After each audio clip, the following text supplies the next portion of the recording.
ଆଜି ଆମେ ଏମିତି କିଛି ବିଷୟରେ କହିବୁ ଯାହାକୁ ଜାଣିବା ପରେ ଆପଣ ଆଶ୍ଚର୍ଯ୍ୟ ହୋଇଯିବେ। ମହିଳାମାନଙ୍କୁ ମା ଲକ୍ଷ୍ମୀଙ୍କ ସହିତ ତୁଳନା କରାଯାଇଥାଏ, କିନ୍ତୁ ଆଜିକାଲି ମହିଳାମାନେ ବହୁତ ଶୋଷଣର ଶିକାର ହେଉଛନ୍ତି।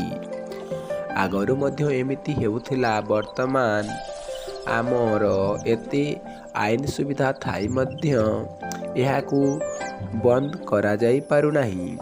ଆଜି ବି ଆମ ଦେଶରେ ଖରାପ କାମ ହେଉଛି, ଯାହାର ପରିବର୍ତ୍ତନ କରାଯାଇ ପାରୁନି। ମହିଳାମାନଙ୍କ ଉପରେ ଶୋଷଣ ଆଜି ବି ସେମିତି ହେଉଛି ଯେମିତି ଆଗରୁ ହେଉଥିଲା।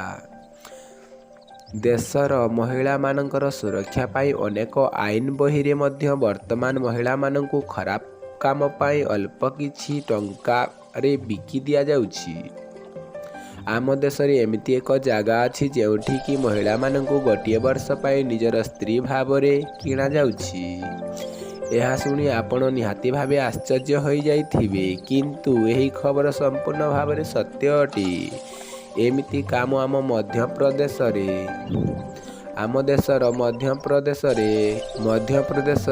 ଶିବପୁର ନାମକ ଏକ ଜାଗାରେ ଘଡ଼ିଚା ପ୍ରଥା ପ୍ରଚଳିତ ଅଛି। ସେଠାରେ ବର୍ଷକୁ ଗୋଟିଏ ଥର ମେଳା ଲାଗିଥାଏ ଏବଂ ସେଠାରେ ସବୁ ମହିଳାମାନଙ୍କୁ ଠିଆ କରି ଗୋଟିଏ ବର୍ଷ ପାଇଁ ସେମାନଙ୍କର ସଉଦା କରାଯାଇଥାଏ।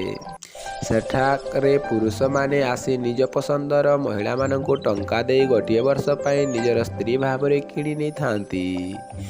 ସେଠାରେ 15,000ରୁ 25,000 ପର୍ଯ୍ୟନ୍ତ ଦାମ ଲଗାଯାଇଥାଏ।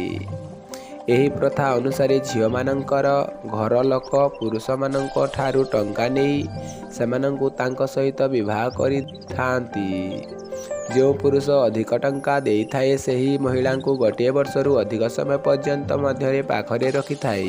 ବହୁତ ବର୍ଷ ପୂର୍ବରୁ ସେଠାରେ ଏହି କୁପ୍ରଥା ଚାଲି ଆସିଛି, କିନ୍ତୁ ସରକାର ବର୍ତ୍ତମାନ ପର୍ଯ୍ୟନ୍ତ ଏହି ପ୍ରଥାକୁ ବିରୁଦ୍ଧରେ କୌଣସି ଦଣ୍ଡବିଧାନ କରିନାହାନ୍ତି। ତେବେ ଏହି ପ୍ରଥା ଉପରେ ଆପଣଙ୍କର ମତାମତ କ'ଣ? ଆମ ଚ୍ୟାନେଲକୁ ସବସ୍କ୍ରାଇବ୍ କରନ୍ତୁ।